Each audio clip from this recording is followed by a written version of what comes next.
Welcome to the Be Better broadcast, where we come at you to give you strategies and tips and techniques and philosophies to help you to live a better life, both personally, but also professionally. And today we're really going to dial in on the professional elements of being better, especially in the form of leadership. We talk about leadership a lot on this show. And the reason we do so is because we're all leaders in some area of our life. Some of us are leaders inside of our company or organization, which we're really going to dial in today with our guest, Dr. Troy. But some of us are leaders in our family. Some of us are leaders in our community.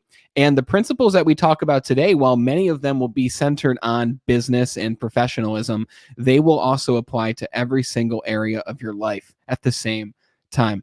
I'm really excited to talk to our guest today because he's established in the business world. He's established in the leadership community. He's written several incredible books on leadership. His name is Dr. Troy Hall. And for those who don't know Dr. Troy, he has been featured on the Today Show, ABC, Beyond the Business Radio Show, and CEO World. Dr. Troy Hall is an award-winning culture strategist, speaker, best-selling author, and talent retention expert. And we're going to be talking all about those things. His doctorate in global leadership and entrepreneurship has sent him across the globe to help leaders create cultures of cohesion and retain top talent in their organizations. He's the best-selling author of the titles Cohesion Culture, Proven Principles to Retain Your Top Talent, and the #1 title for business and professional humor, FANNY Rules, a mother's leadership lessons that never grow old.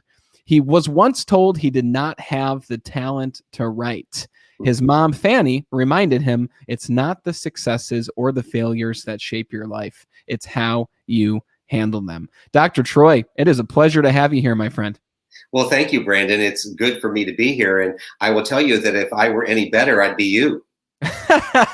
Well, thank you very much. I've been told that we are best friends at this point, and I'm excited to know you because I know that you're only going to continue to grow. I know that you're only going to continue to reach more people with what you do. So I love catching people at this point in their journey. I mean, you've been in this for over 40 years now, but just seeing how you continue to grow after here will be important. My first question for you, and I hope I'm not overstepping immediately, but when did you graduate college? Okay, well, that's sort of like talking to a woman and asking her age. I mean, so there's two topics, don't you know? There's two topics. You never talk age, you never talk weight. Well, let me tell you why I asked that question. Ask me how much I can bench. Now we're into a conversation. I want to be real clear about that. So let me just say this, because I think this is important for people to think about their education. And sometimes people think this is a perfect scenario for how you become educated, that you graduate high school and then you go immediately into college and then you do this and you do that. My journey has extended over the last 44 years. So various points in time, it really just all became, what did I want to do? And how did I see this benefiting, what I was doing or benefiting others? Because I do really care about other people and how my choices might impact someone else. And so a decision that I made early on in life was to get married right after high school. So I've been married to my high school sweetheart since 1977. Wow. And so for people who have been struggling to get their bachelor's degree or some sort of, technical schools, because everyone doesn't have to go to college, right? You can have technical, but I actually graduated in 1988 from college, but it was 13 years in the making. Wow. And some of that is because when I was younger, I thought I knew everything, even though my mom had done a great job teaching me that it would be better for me to be a Mr. Learn-It-All than a Mr. Know-It-All.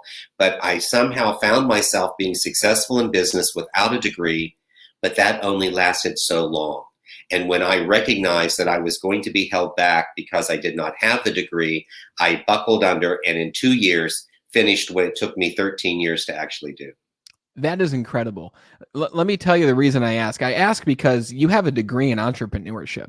And I know that in 1988, entrepreneurship was a very different thing, at least the stigma of entrepreneurship, than it is now. Like now, every day, everyone's title is entrepreneur, right? So back in the day, what did it mean to be an entrepreneur and how did you find yourself on that specific path?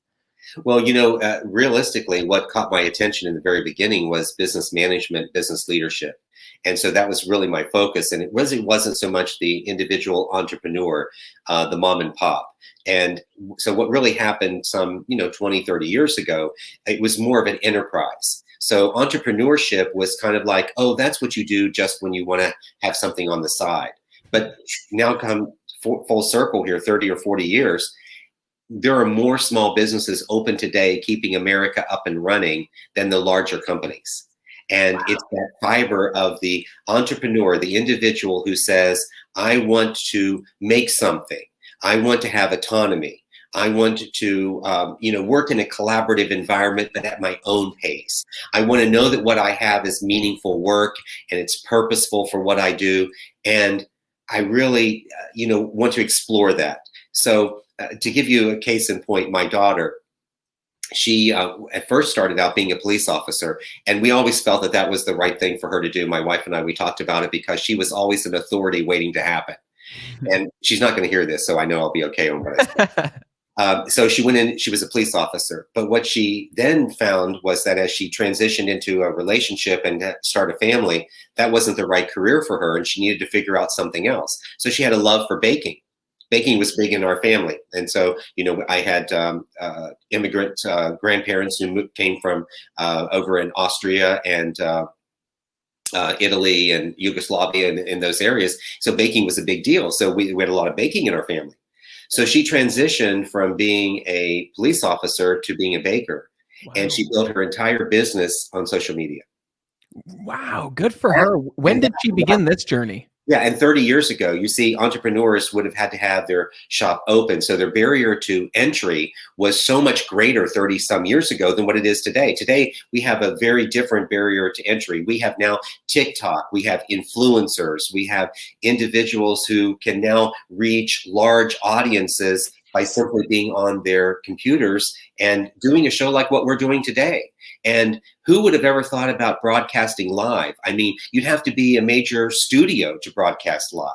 But now we're broadcasting live here. We've got LinkedIn Live. We've got Amazon Live.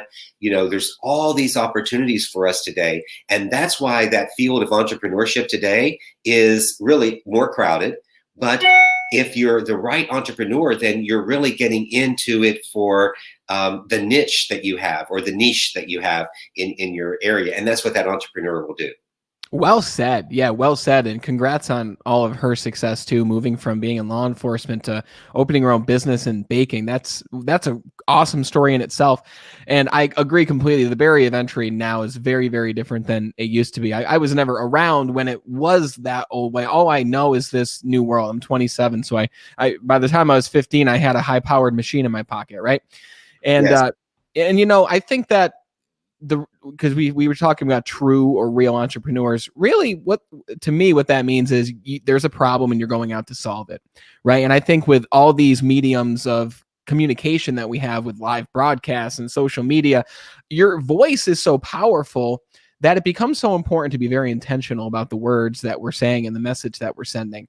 And the question that I would ask everyone to ponder is, what is the value or unique message that I do bring to the marketplace to solve a specific problem that I have experience or even passion behind to make a difference? So obviously for you, that was leadership years ago, right? And you've been in this industry for a long time. You've seen patterns and trends. And I'm curious, after all this time of working with giant corporations globally, worldwide, what are people in businesses, what are they bringing you in for to help them with now?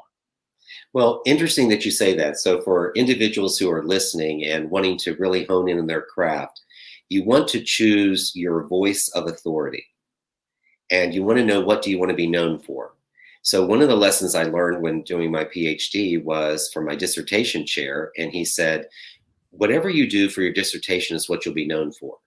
He said, so choose wisely. He said, you're not going to solve world peace and you're not going to cure a disease through your dissertation. But what the emphasis is will make a difference. And it really also that translated then further into why I chose group dynamics and why I did cohesion, because I work with people, I work with teams. I like this. I like that community camaraderie, the collaboration, all of that working together. And it just seemed to make sense that in leadership, further organizational leadership and working inside organizations, there's a lot of team and group work that was done. So that made sense for me, so that I would be able to say I am an authority. By the way, I want to be clear. I am an authority, an article, not the authority, which is very different. So a lot of individuals can be an authority, but you're not necessarily the authority. So with that being said, when I moved into doing more of the consulting and the executive coaching work, and that's how Cohesion Culture, that's how the book got really birthed, was from the concept of saying, well, now what I know, leadership and doing practical leadership is great, but what makes my voice different than someone else who's offering leadership? What can, how can it be different? Now, the one thing I do is I do a lot of metaphorical trainings and metaphorical speaking, because when people can relate to something else, then it makes a lot of sense, and they can go, oh, I get the concept, and it helps them with complex concepts. But that's still not enough. So what I saw in the marketplace is that, because I really like working with organizations and people and teams, I saw that companies spent a lot of money acquiring people into their organization, but they didn't care about retaining them. They thought they cared about it, but they didn't. What programs did they have to retain? Did they really look at the talent before it left the door? They might have a process that says, oh, well, let's interview and do an exit interview and we'll find out things.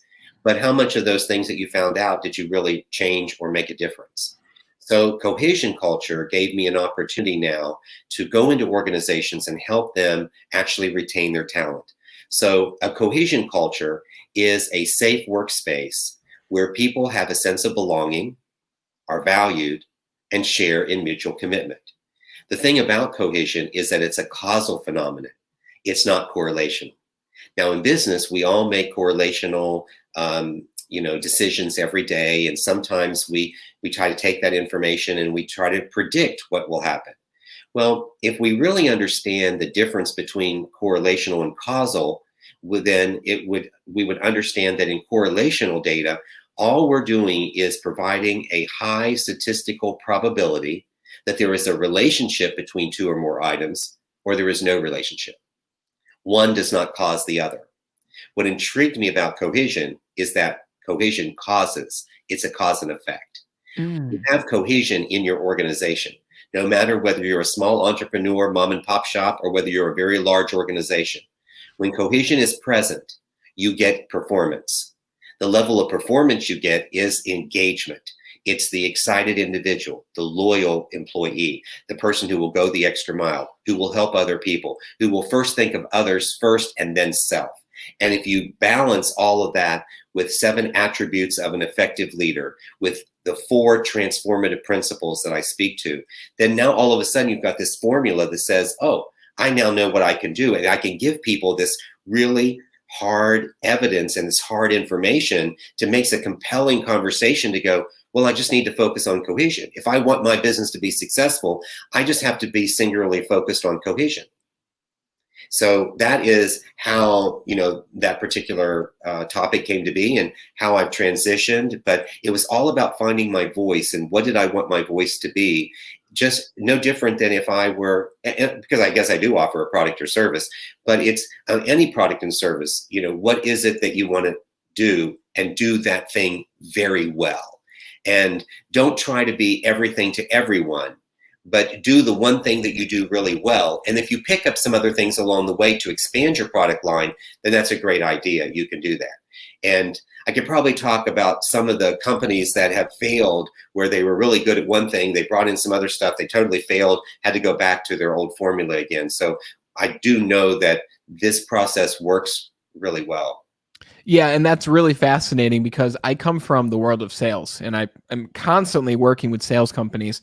And they seldom are asking, well, how can we be sure that we're keeping our people longer? It's always, well, how can we make more money? How can we get the most out of the people we have? How can we hire people, especially right now in today's world? But the question is never, except for one time, I actually did hear someone say, well, how can we keep them longer? What can we do in order to make them happier while being here? And it was such a foreign concept that they looked up books to buy, and there was like 2 books on the market. And I don't know if yours was one of those books. And now I do know that it is. And that's a beautiful thing. But let me tell you this, the turnover in a lot of sales companies, as you know, is almost 40% or higher, right? Especially these 100% commission environments. And I am a big believer that there's always one thing that we can focus on that's going to garner us the most results possible. So when you go into an organization, one that has recognized, okay, we want to keep our people, not want to, we need to, right? It's the great resignation. They're all going to different companies to work virtually, to be more appreciated, whatever it might be.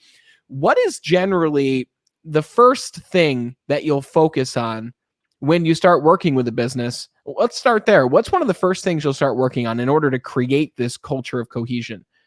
So let me get there, but I want to do one thing first, if you don't mind. Sure. I want to do a little exercise with you because I want to really hone in on the difference between this correlational data and causal. Okay. Okay. So play along with me. Okay. Okay. All right. So Brandon, you've experienced a rainy day, right? Oh, all the time. Yeah. Okay. And when you have that rainy day, do you open an umbrella? My wife does, but I just choose to get wet. You choose to get wet. Okay. Have you gone to the beach? Oh, yeah.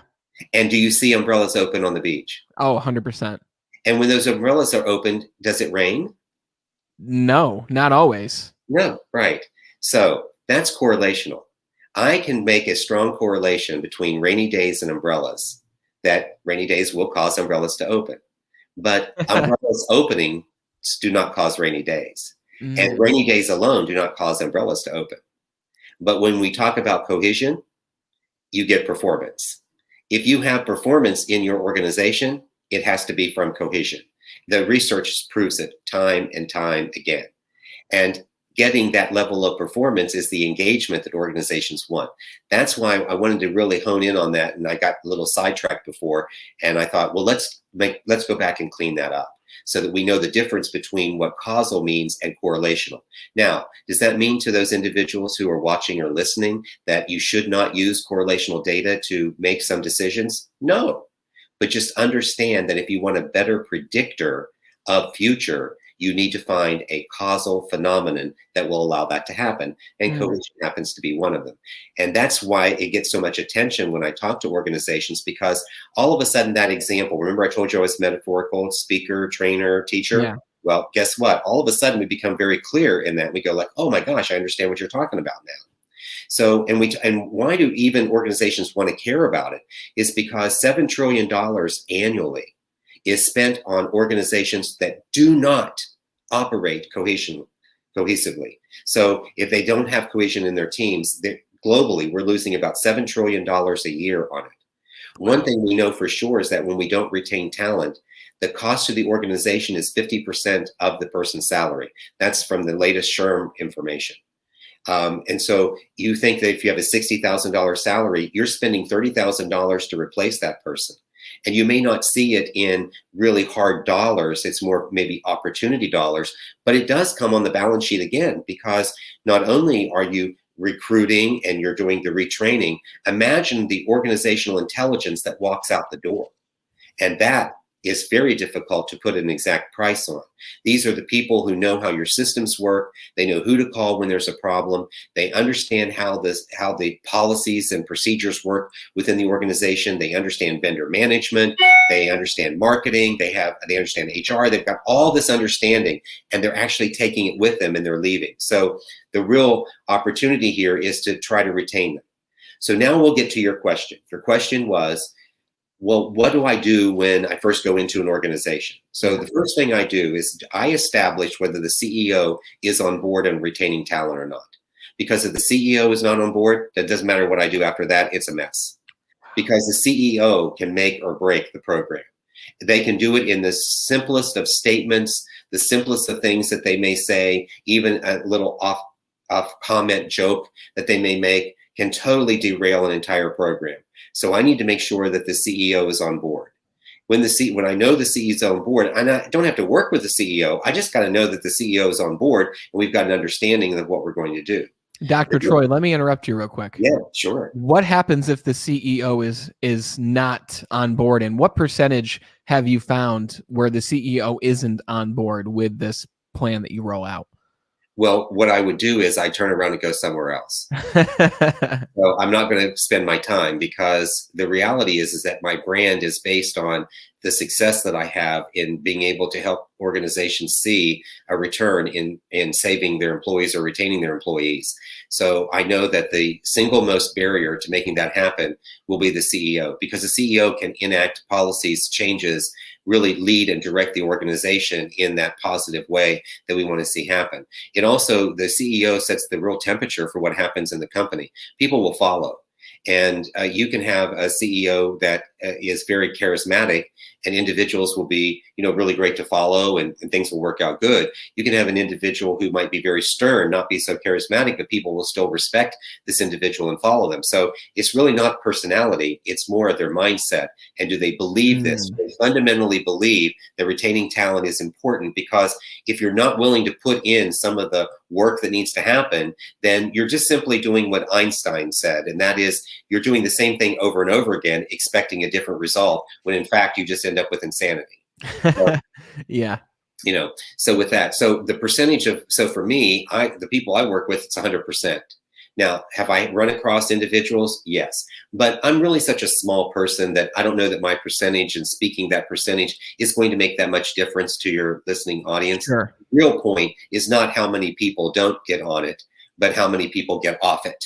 And so will that leader actually be on the program? Will they get off of their own, like, I don't care, I just worry about profits. And if they really do focus a little bit on people, then it will change. So what I do then is, when I go into organizations, the first thing I have them do is an observation. Social learning is the concept of our observations and coming interaction with something. We then have an opportunity to imitate that information. We're then judging it and assessing it and evaluating it, and then we'll implement it if we like it. So what I want folks to do first is to go out and observe. And I ask them to observe 3 things. One is observe the greetings that occur within your organization. Who's actually talking to each other, and what are they saying? Is a senior leadership speak to people in the hallway? Are they reserved? Do you have access to the senior leadership? Or is it an organization where the only person you know is your immediate supervisor, and the other person you've never even heard of aside from their name, or maybe their name signs the check? So we want to talk about that and understand, how do people interact? So they've got these greetings, this sort of formal and informal communication. The next thing you listen for is laughter. Now, it's not the har, slap my knee, isn't that funny? It's the lightheartedness that is within the organization. You want to listen for, is there some form of stress relief that happens, that individuals feel more calm in their interactions with each other, or are people scurrying around all the time, running around telling everyone how busy they are, and try to use busyness as their badge of honor. So you really want to see that, how that actually is happening. And when I start to tell you about these things and what to look for, all of a sudden you can pinpoint and look in on them. And then the last thing is that, can you experience camaraderie? Do you experience affirmations? Do people actually give high fives, handshakes, fist bumps, whether physical or virtual, whatever it is? Do they compliment each other for the work that's done? Are they not afraid to give credit to someone else because they're worried about themselves? I mean, there's all these types of things that really make a difference inside the organization. And I tell people, don't do anything with this information, but jot it down. And let's come back and talk about it. Because I don't want people to become the greeting, laughter, and camaraderie police. I don't want them going out to people and going, you're not greeting me today, shame on you. We don't want that. What we want is for them to have an understanding. Then the second thing that we do is, then we do a assessment. I do a cultural assessment. And so it's a survey that we can take and within the organization, and we can break down that survey into a number of categories, and we provide a unique URL for each group that is going to take the survey. So they take the same survey, But what that does is that allows me to determine frontline from support, leadership from non-leadership in each of those 4 areas. And we specifically recommend just those 4 areas. I can then do some analysis on what does the front office say from the back office, or front line from the support areas. I can also say the difference between leadership in this area versus non-leadership and what their assessment of the culture is. And then we can use that information to kind of get a benchmark as to where we are. Then within the HR group, we take the strategic framework of cohesion, which is belonging, value, and shared mutual commitment, lay it over top of the organization, and then say, well, what are we doing in these areas? And what are the things? So we have another little worksheet that we do for each of them. And we say, it's the same worksheet, but for each focus for belonging, what do we need to increase? What do we need to decrease? What do we need to create? What do we need to eliminate? So it's a little grid sheet, and we kind of go through that exercise to figure out what those things are. Then once we have those sheets completed, we then say, okay, well, what's reasonable to now complete? And what do you already have on your shelf that may support something that's already in this area? So I don't go in selling a bunch of additional products and services. I don't go in doing the work. I go in advising the team how to do the work. And the reason that I use that approach is because when you own it, when you live it, breathe it, and own it, then you are more likely to keep up with it than if you simply had delegated it to me to come in and try to be the savior to fix it. And then when I'm gone, then everything falls apart because you weren't involved in the process. So I work very intimately with these organizations and organizational leaders to ensure that they're doing the things that they need to do. It also allows me to have scale. Right? If I were in an organization doing all the work, I would have no scale. I would have to stay in one company for a long period of time. But this way, I can advise a number of companies in what they're doing and can get them started. So my engagements work from just hourly to actual projects. Just depends on what happens. But that should give you a good flavor of it. And the good news about the benchmarking is a year later, we can redo this assessment. We have a way to control the assessment so that we're getting the information from individuals who have been there for that year, so they're the ones being impacted by it because they knew what happened before. All your new people who come in the current year are separated and then become a new benchmark because they weren't subject to the old stuff. But what we want to know is the people who were subject to the old stuff, who are seeing the new stuff, how are you thinking now? And do you see a change? And did we create the incremental change that we had targeted for? And so that's the way I'm able to work with organizations and create scale in what I do. And I know your entrepreneurs would love the fact to be able to create scale. That's amazing. I'm just geeking out over that system because it's an incredible system that's replicatable in many different industries. But I think there's several key points I want to make here. The first key point is I want to acknowledge you for living and breathing your message. And when I say that, I mean you exude cohesion. As I never thought I would say those words together, but you do. You have a vibration of safety and lightheartedness and laughter. And I can only imagine how much that helps in itself when you go into these businesses, especially, the all suited up, the corporate world, and they have someone with your vibration come in. It's like a culture shock to a lot of organizations, especially the old style organizations. So I commend you for your own way that you go about things. Well, thank you for saying that. So I've just been affirmed today, and this is wonderful. Absolutely. I'm sure living in a... Go ahead. Yeah, go ahead. I was going to say, and back to you, because you see, you created this environment. You didn't even know it, but you made me feel so welcome in some of the communications we had prior to being on the show today. The care that you took to make sure that I was ready and prepared and knew what was going to happen. And then our pre-talk that we had before we went on. I mean, all of that was helping me feel like I had a sense of belonging. It wasn't just that I was an object, but that I was more of a partner with you in the way this conversation would happen today. And then you created value in how you had really, how you've talked about me and some of the things that I'm able to do. And that just was really wonderful. And then of course, the last part of it was, the shared mutual commitment that we are partnering today to provide really strong information to your listeners. Like the last thing I want to do is to get onto a show and talk about things only to hear myself speak. I want to make a difference. So my goal in all of this, much like yours, is to know that our job in leadership is to motivate, influence, and enable others to achieve things that they never thought were possible, to help them be successful. And if we focus it in that way, we'll do great. I'll just offer this in leadership for two things. And this is lessons that my mom has taught me. Here's two simple things. Number one, the choices and decisions you make, ask yourself, are you causing harm to yourself or to others? If you're causing harm to yourself or others, then don't do it. So that's one easy way that you can think about the choices that you want to make in life and what those choices will mean. And then, and then realistically, the rest then just comes in, how do you treat people?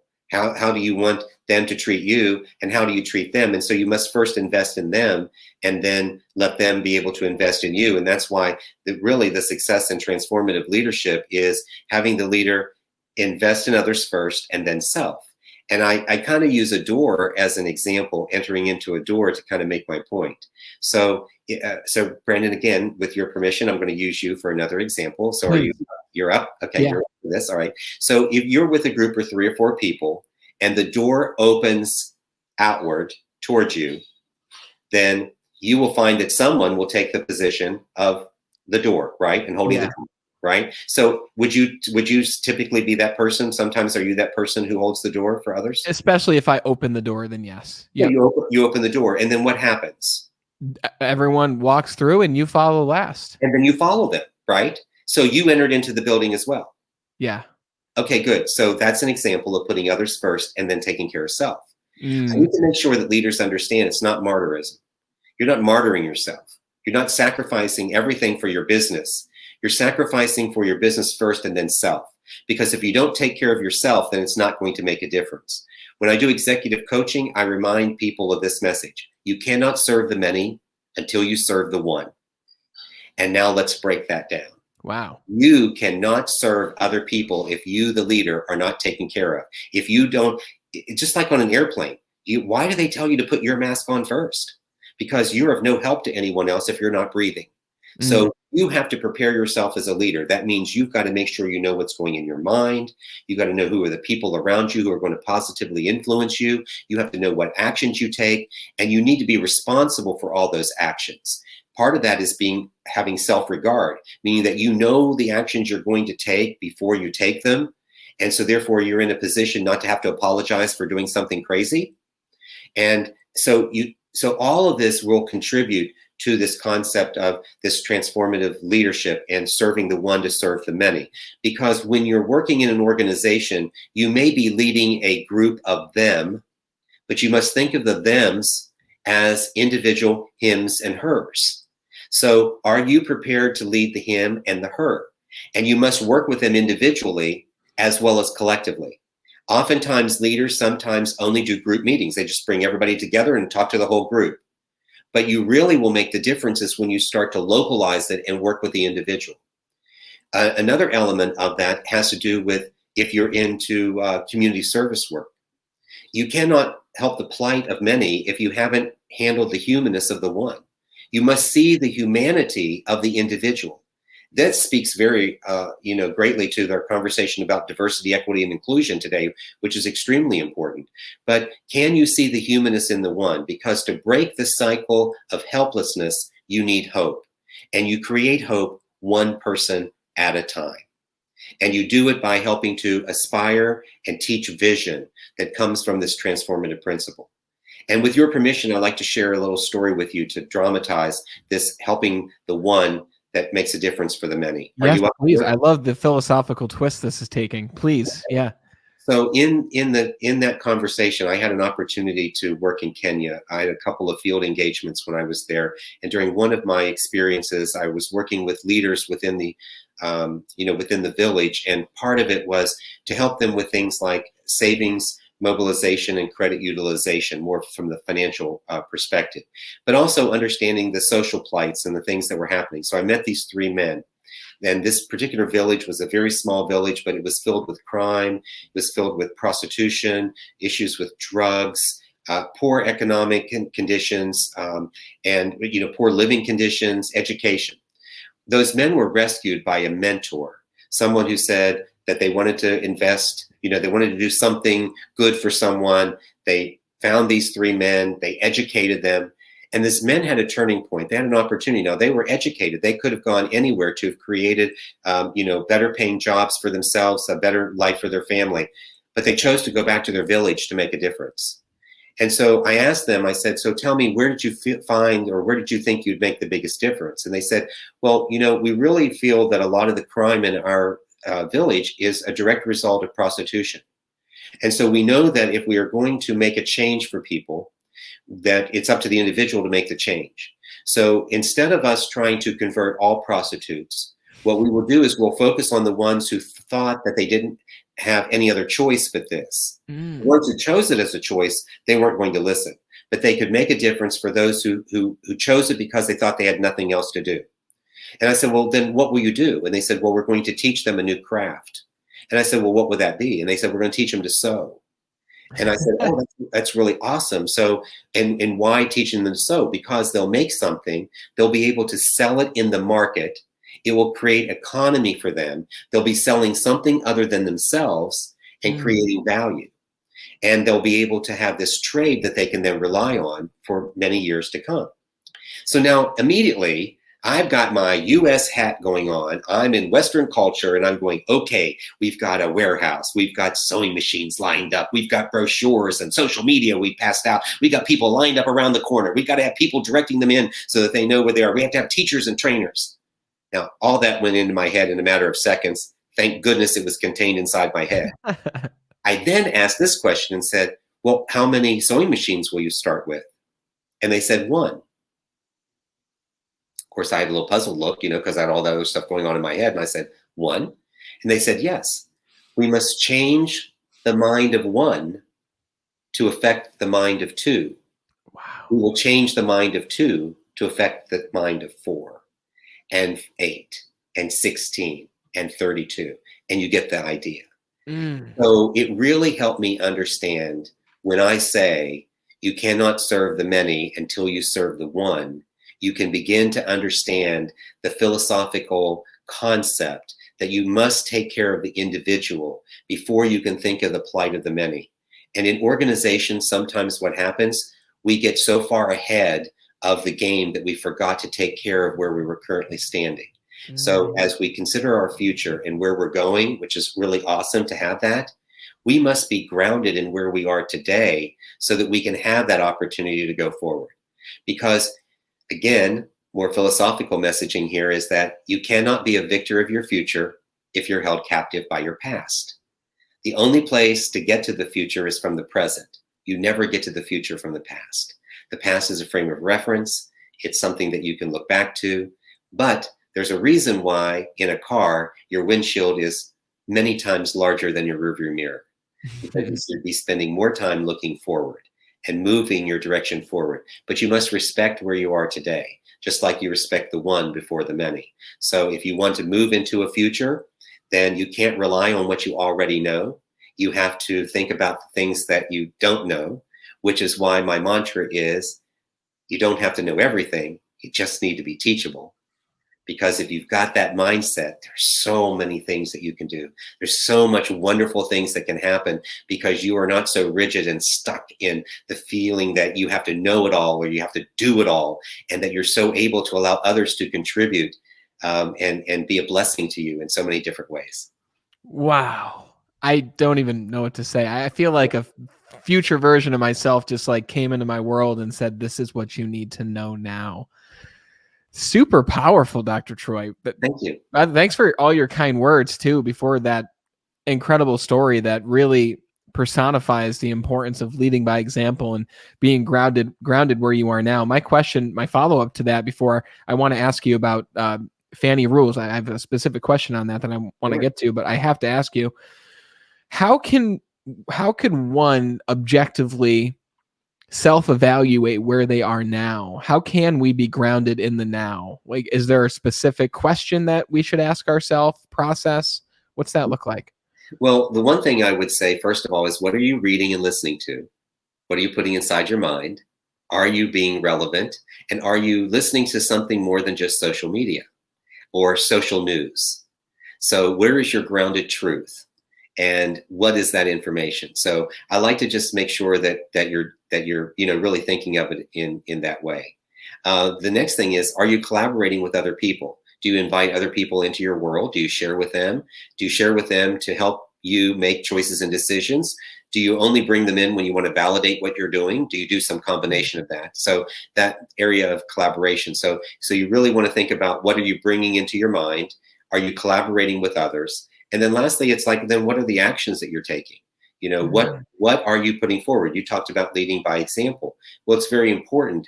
But even people doing things wrong lead by example. True. So again, it goes back to a fundamental concept of, what you lead by example, does it create harm to self or others? If it does, then stop doing it. And you don't need a whole bunch of other people to come and tell you. What tends to happen with leadership and why it gets so messed up is because they don't feel they're going to get caught even when they do something that they shouldn't be doing.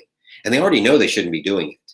And so I have this concept that says, I like to give people grace. Grace is the unmerited favor that I can extend for no reason at all. I'm not expecting anything in return. I just extend grace to someone.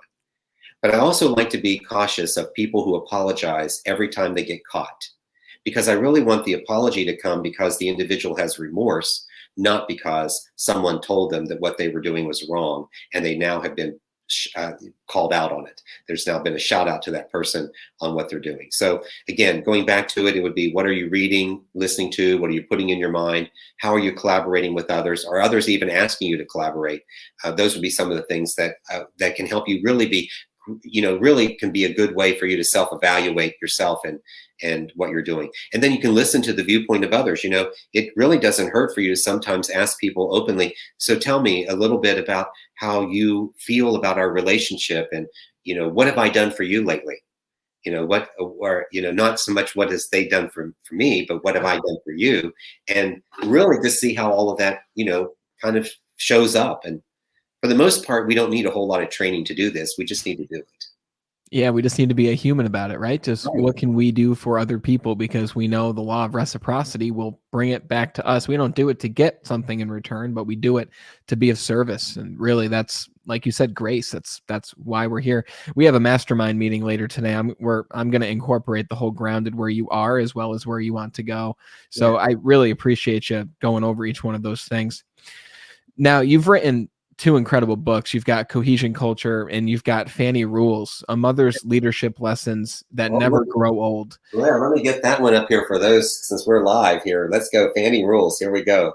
So, I love that cover. Very nice. Yeah. I wanted to ask you, specifically with FANNY Rules, what was the most, I know you already gave us 2 lessons that your mother taught you, but what was the most valuable lesson that you personally took and think about and use to this day in your life that you got from her? Well, let me just give you a little context to this, and then I think that will make sense with what I'm going to tell you. So for me, when I was 12 years old, my mom was diagnosed with cancer, breast cancer. We lived in a small rural town in West Virginia, poor economic conditions, limited education. We were about 30 to 45 minutes from any major medical facility.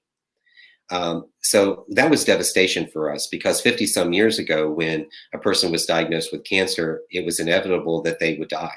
Those were the odds. So we thought mom would die. But mom actually had this great conversation with us, and she said, here's the deal. She said, I was going to live before I found out that I had cancer. I'm going to continue until the good Lord takes me.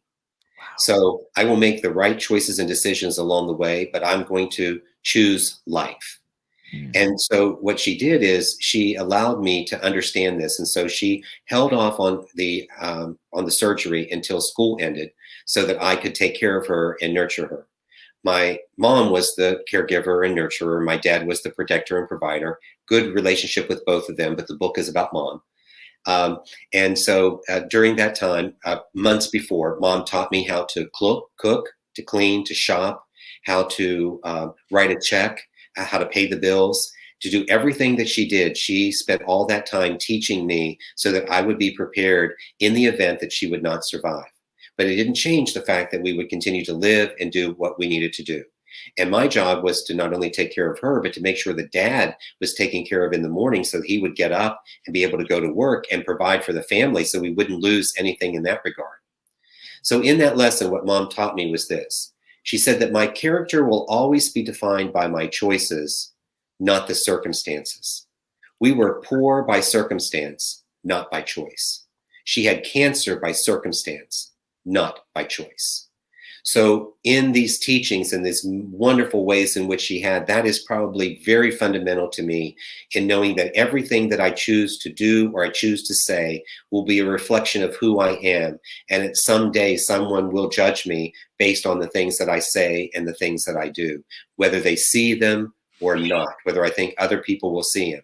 And the true testament of being a leader is, will you do those things when no one's watching or not? I know it's been said before, but will you actually follow through and do it?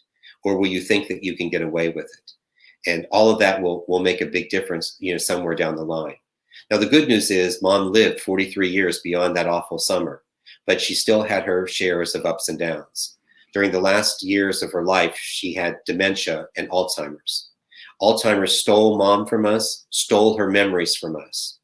So I took an opportunity with all the leadership that she taught me to pay tribute to it. And I wrote that book called FANNY RULES, A Mother's Leadership Lessons That Never Grow Old.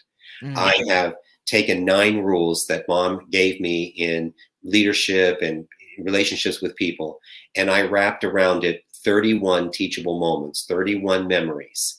And so what Alzheimer's took away, I'm giving back to a whole new generation of people that can use this wisdom from the backyard to the boardroom. My proceeds of the book benefit the Alzheimer's Association. And I really am just so excited about the fact that I can allow these lessons to live on, because what I found is that there are a lot of individuals who need a little Fanny of their own. I love that. She sounds like an incredible woman, and she lives on in your message and your spirit in this book that is just helping so many people around the world, and is going to continue to do so. So I commend you for that. Everyone, links in the description to go grab a copy of FANNY RULES, A Mother's Leadership Lessons That Never Grow Old. You can find it on Amazon. You can find it on Dr. Troy Hall's website, as well as his book that we discussed for the majority of this conversation, which is Cohesion Culture. And Dr. Troy Hall, my final question for you, because I want to respect your time. Sure. If you had to leave behind one lesson for those that come after you, what would that lesson be, at least at this point in your life now? Well, it really goes back to the fact that I believe I've written 7 attributes of effective leaders that are incorporated in both of the books, really focus on it. And really, for me, it's about being teachable. If you are teachable, your mindset is ready and to be open. It's very important for us today to have a teachable mind. Why? Because it makes a difference between us being cultural superior and having cultural relativity. And we need that today in this voice of this growing need to really make sure that diversity, equity, and inclusion is there. I said this earlier in some of my work and mantras, and talked about is that you don't have to know everything. You just need to be teachable.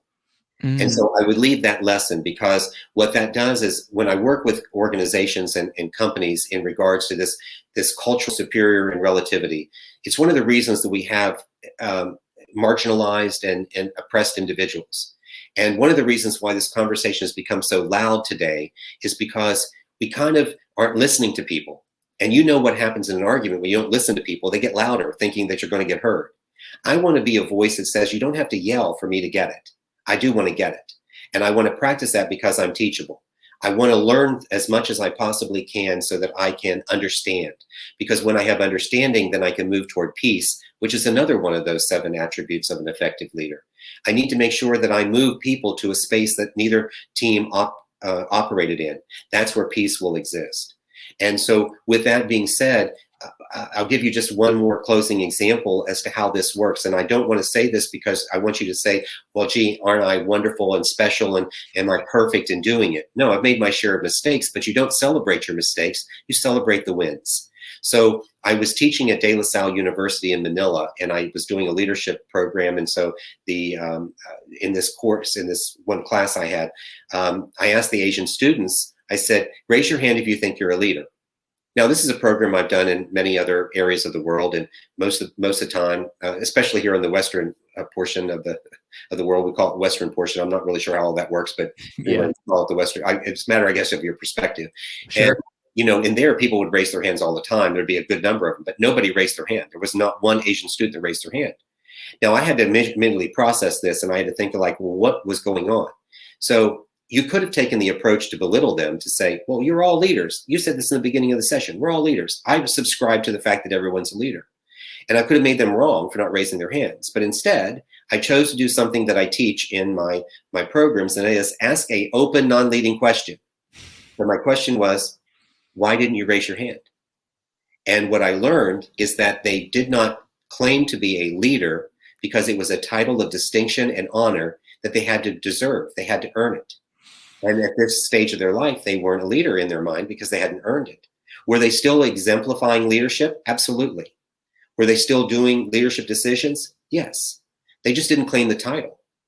If I had used cultural superiority, I would have made them wrong for not raising their hands, and would have tried to change them to be like my perception of leadership, that everyone should raise their hand because they are leaders and claim that title and move on.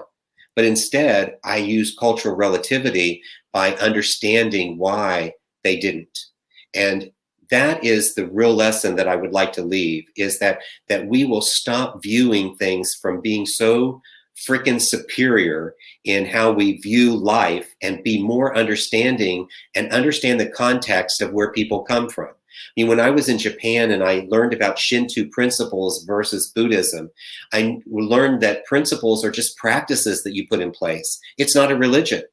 But if you think about it, the practices may have religious tendencies. All of a sudden, you could get confused by that. So it's really important that we do understand and allow people to express where they come from. And in this learning lesson, it's important to know that because I understand where you come from doesn't mean I agree with your thinking. It just means I understand where you come from. And if I want to influence your thinking, then I have to do so in a way in which I create values with you that will make a difference. I have to create a relationship with you that all of a sudden my voice of influence makes a difference in the things that I say, because I've respected you. Now you have an opportunity to respect me. Once again, transformative. I respect them first, or others first, and then allow them to respect me. I don't go into a situation with all of my background and experiences and expect people to respect me. I earn that respect each and every day. And if we really practice that, if everyone was doing that from that reciprocity that you talked about before, imagine what this world would be like. It would be so different. So thank you for this opportunity to leave that message with those who are watching it live, and for those who will listen to it later on. I'm so happy I asked you that question. Well said, wise words, and thank you for that lesson. Seek first to, you said it much better than this line, but seek first to understand, not just to be understood, right? And everything you've done in the past doesn't matter. I love how you just said you earn that respect every single time. Like, it doesn't go away. That's a constant. So thank you very much for sharing that. Dr. Troy, it's been a pleasure having you on the show. I know I mentioned I'd talk to you after, but I know you have a hard stop, so I want to respect you. I'll reach out to you afterwards, but thank you so much for joining us today, and I look forward to next time.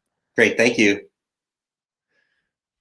What an enlightening conversation with Dr. Troy Hall. Again, the links to grab either copy of his books, both Cohesion Culture and FANNY Rules, A Mother's Leadership Lessons That Never Grow Old, are going to be in the description. Jacob Craig on LinkedIn already got his copy. And remember, all the proceeds from FANNY Rules go to the Alzheimer's Association. So just a beautiful cause, a beautiful reason.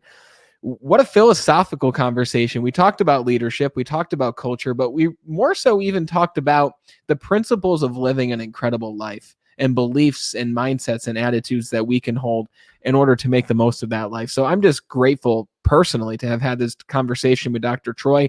So happy he could come on the show. We talked about, as Jacob Craig wrote here, grace And we talked about just being a human being and doing good by other people. So thank you for watching. And by the way, you always ask the best way for you to help support this show so we can keep getting these incredible experts and guests on the show is if you found value from this episode, simply share this episode with one friend who can use it. Hit the share button at the bottom. It doesn't cost you anything. And this episode will get to one person who might hear one nugget of information that can truly change the game for them, or even just give them something different to think about. So share this show. Thank you so much for watching and being a part of this experience as always. And until we talk again next time, continue to be better.